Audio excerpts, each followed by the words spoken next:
My talk will be on the origin of Ignatian pedagogy and its roots in Ignatian spirituality.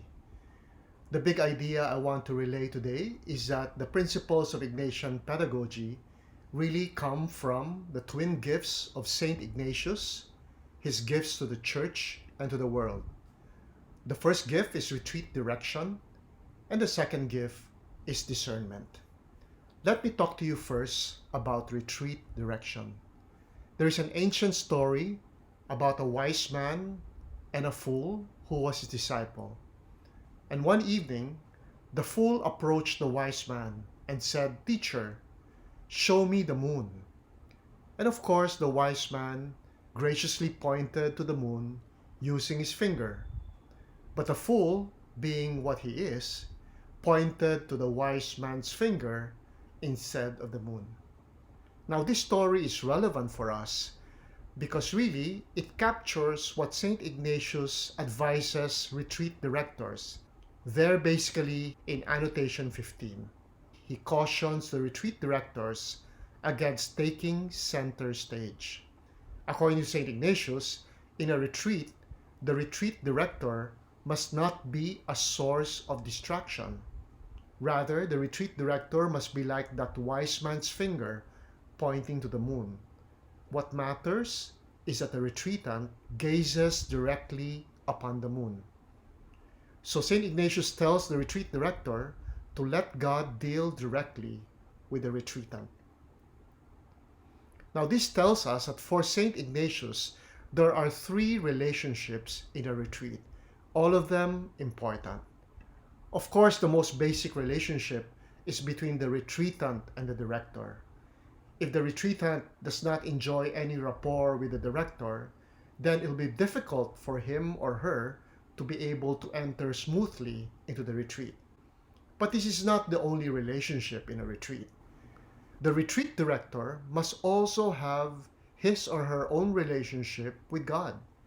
If the retreat director does not know about God, if the retreat director does not know God personally, does not have a personal relationship with God, does not himself or herself spend time in prayer, then it will be very difficult for the retreat director to lead the retreatant during the retreat. But the third and most important relationship in the retreat is between the retreatant and God. And this is what St. Ignatius is most concerned about in annotation 15. For St. Ignatius, the retreatant must be able to deal directly with God, or more precisely, the retreatant and the retreat director must allow God to deal directly with the retreatant. If all the retreatant does is relate to the director, no matter how wonderful the rapport is, it would not be a successful retreat because the retreatant will not have prayed to God directly, will not have listened to God, will not have related with God. This three-way relationship in a retreat finds a parallel in the Ignatian classroom. According to Ignatian pedagogy, there are also three relationships in the classroom. Usually we only think of the relationship between the learner and the teacher, but just like the retreat, in the Ignatian classroom there are two other relationships. In this case, the relationship between the teacher and the world, or what we can call content, as well as the relationship between the learner and the world. Let's go through each of these relationships. In the relationship between the learner and the teacher, it's important that there is empathy from the teacher towards the learner. If the teacher is not able to empathize with the learner, if the teacher is unable to put himself or herself in the shoes of the learner, if there is no empathy, it will be very difficult for the learner to learn. But at the same time, it cannot just be all about empathy. This relationship between the learner and the teacher must be equally characterized by empowerment. If the learner were overly dependent on the teacher, then the learner will not be able to do any learning on his or her own. The second relationship in the Ignatian classroom is just as important. It's important for the teacher to be able to relate with the world or the content that he or she is teaching. The subject matter, that's taken up in the class. This relationship must be characterized by expertise. This is rather obvious. Teachers are traditionally described as the sage on the stage, and this is so because of their expertise on the subject matter. It is important for the teacher to demonstrate expertise on the content, on the subject that he or she is teaching. But just as important as expertise is enthusiasm. In fact, often, enthusiasm trumps expertise. It may be possible that teachers are not the greatest experts on the subject matter, especially these days when students can actually Google and do their own research and maybe end up knowing more than their teachers. But enthusiasm is crucial. Enthusiasm is crucial because teachers can infect their students with a love and passion for the world they're studying, for the content that they're taking up. I know many people who made the decision to pursue a career in a particular discipline because of the enthusiasm of their teachers that infected them and encouraged them to pursue that career. The third and also the most important relationship in Ignatian pedagogy is, of course, the relationship between the learner and the world that's being studied, or between the learner and the content. Unless the learner directly deals with the content, there will be no learning. The best the learners will be able to do, if they don't relate to the world directly, is to parrot their teacher's words. Now, this relationship between the learner and the world should be characterized by engagement. The learners must give their consent to be interested, to inquire about the world that's being studied. Without this curiosity, without the decision to pursue knowledge, the learner will not learn. And just as importantly, this relationship between the learner and the world must be characterized by excellence. Now, by excellence, we don't mean what is traditionally meant by excellence, meaning grades or excellent performance in a test. That's important. Test scores are important. But more important than test scores is the way learners are able to use what they've learned and apply it in their lives. This may well be a snapshot of an ideal Ignatian classroom, a place where there are three relationships among the learner, teacher, and world, where these relationships are healthy and vigorous because they are marked by what we call the 6 E's, namely empathy, empowerment, expertise, enthusiasm, engagement, and excellence. Now, it might be good for us to pause for a while and just reflect about the so-called 6 E's, because they can very much serve as a checklist for us when we think about classes that we've attended before or classes that we are teaching. As a learner, which of the 6 E's would you say would best describe your all-time favorite teacher? As a teacher, which of the 6 E's would you consider your strength, and which of them would you consider areas of growth, areas where you can improve your teaching practice?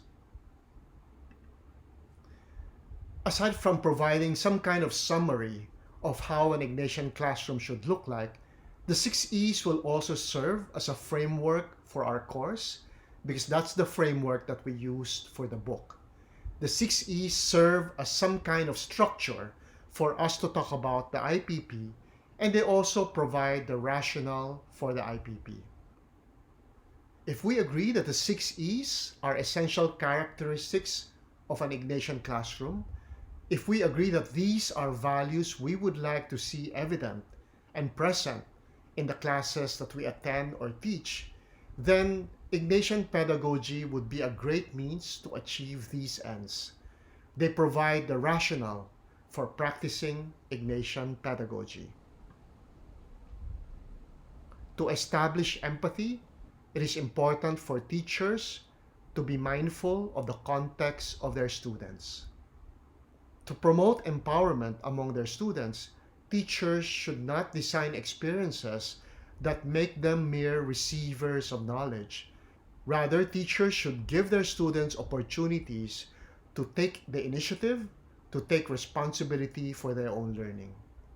If we want our students to be engaged in our class, it is important for us to offer them opportunities as well for reflection, for them to engage in meaning making, in trying to make sense of the new ideas, concepts, and theories that we introduce to the class. If we want our students to learn in an excellent way, the best criterion for this is the way they use it not only during an exam, but beyond the exam, in their own lives, in the real world. And this is why the IPP element of action is crucial. And finally, if teachers would like to increase their expertise and enthusiasm, evaluation, reflecting on what just transpired in the class is going to help achieve that. In summary, here are a couple of big ideas about Ignatian pedagogy. The first is that, as we have seen, the principles that St. Ignatius proposes to the retreat director have been the basis for the principles of Ignatian pedagogy.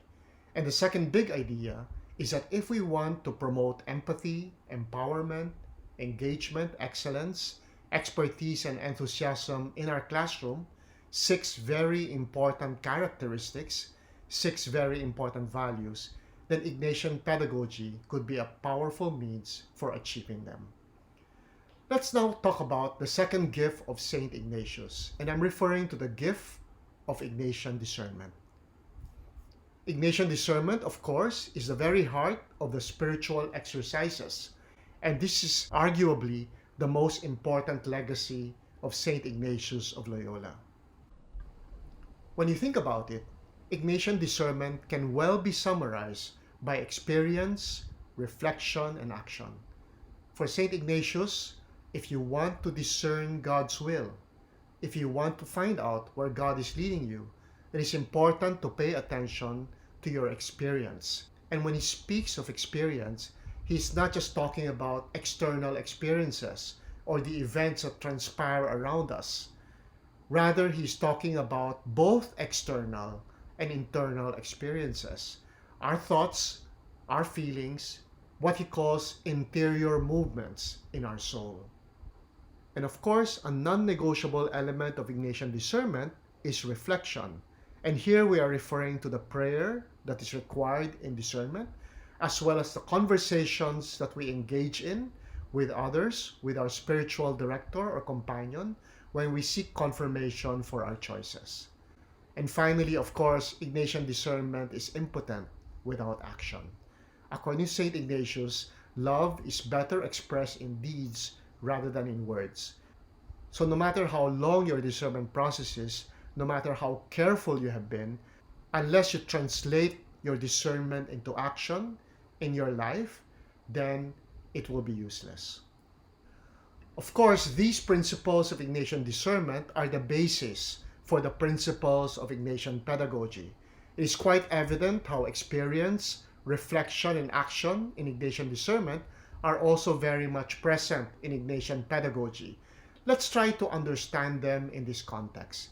Experience should be holistic. The learning experience should be holistic. It should not be limited to, for example, listening to lectures.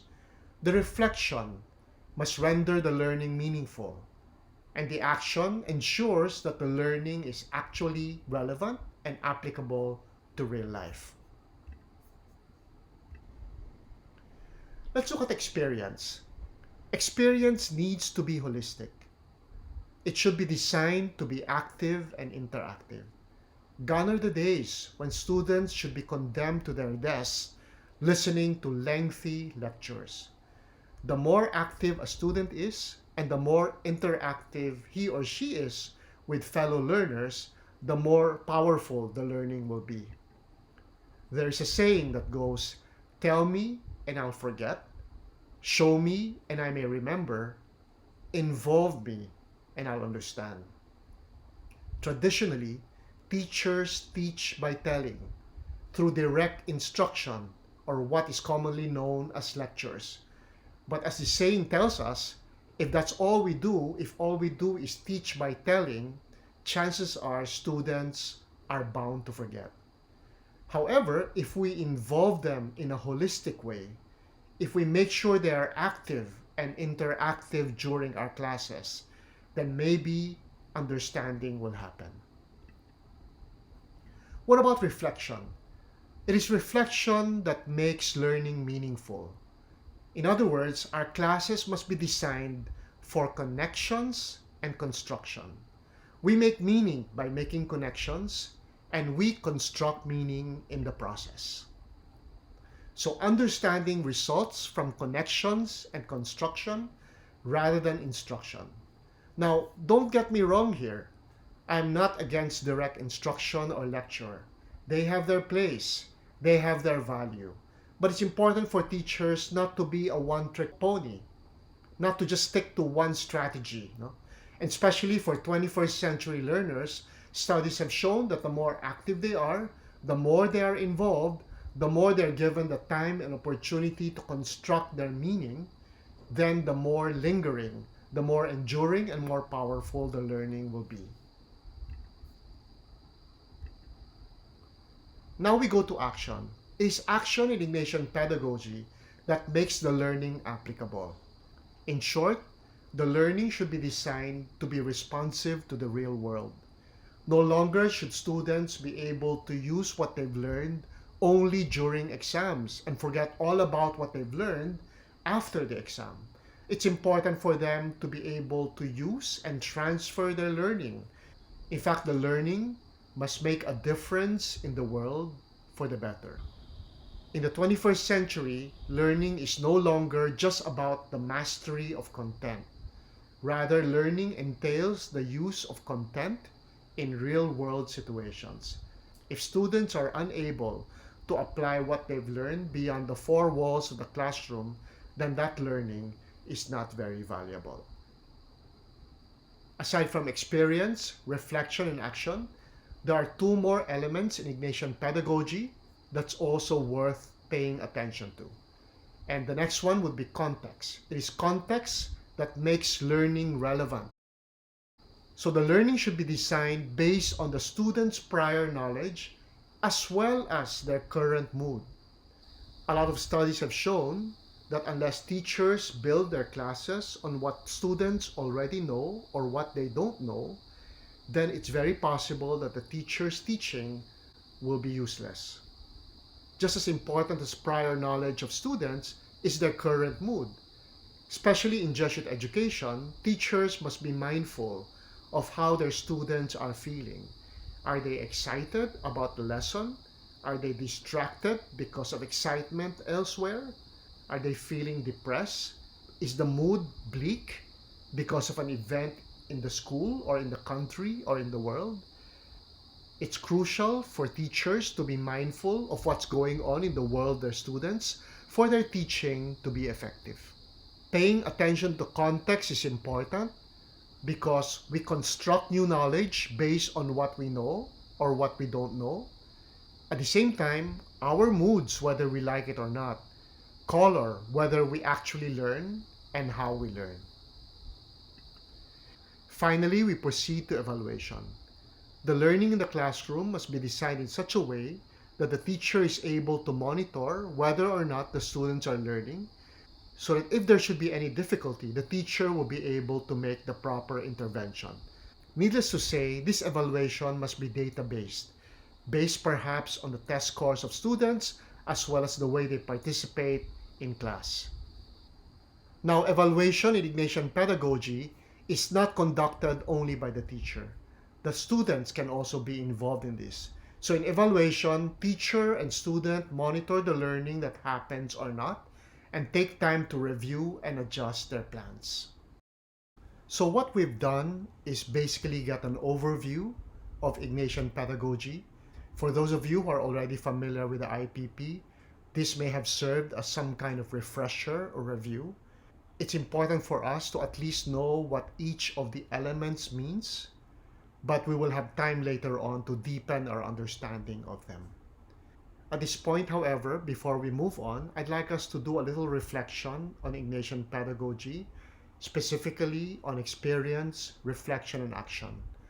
And one way of doing this is by conducting a virtual dialogue with the Jesuit philosopher Bernard Lonergan. Of course, Lonergan has done great work in epistemology, and I believe he has much to offer as far as our appreciation of Ignatian pedagogy is concerned. His insights can help shed light on our understanding of experience, reflection, and action. Many of you may be familiar with Lonergan's levels of consciousness. According to him, there are four such levels: the level of experience, which he calls empirical, the level of the understanding, which he calls intellectual, the level of judgment, which he calls rational, and finally the level of decision, which he calls the responsible. Now, very clearly, there are some correspondences between his levels of consciousness and IPP's experience, reflection, and action, with one caveat. I think the value of Lonergan's levels of consciousness is that it helps us understand better what reflection means. Reflection isn't just about understanding. When we understand a concept, when we are able to make sense of it and make meaning out of it, that's only one part of reflection. Lonergan reminds us that there's another level of consciousness that should also be part and parcel of reflection in Ignatian pedagogy, and that is judgment. When Lonergan talks about judgment, when he talks about the rational, he is distinguishing it very sharply from mere understanding or intellectual. His point here is that after understanding a concept, after making meaning out of it, our work of reflection is unfinished. We still need to ask another question, a question that's often neglected in reflection, but actually makes all the difference. And in judgment, we ask the question, is it true? Is our understanding correct? And is it true? It is only with sound judgment on the rational level can action be truly correct. Let's end with Lonergan's transcendental precepts. Based on his levels of consciousness, the levels that correspond to Ignatian pedagogy's experience, reflection, and action, Lonergan has come up with what he calls the transcendental precepts, or we could call it the Four Commandments. For experience, we need to be attentive. We need to pay attention. Unless we are attentive, unless we pay full attention, we will not be able to do the rest. For reflection, we have to be intelligent, but we also have to be reasonable. And for action, we have to be responsible, making use of what we've understood and what we've judged as correct. In Ignatian pedagogy, we want our students to engage in experience, reflection, and action. Lonergan helps us unpack what these entail. We are actually asking our students to be attentive to their experience, to be intelligent and reasonable, and having understood and judged what they've learned to be true, to be responsible in their decision and action. Let's pause for a while and think about what this means as far as our understanding of Ignatian pedagogy is concerned. Don't forget to engage in the task that has been assigned to you, the twin task of connecting to your context and reflecting on your experience. See you later.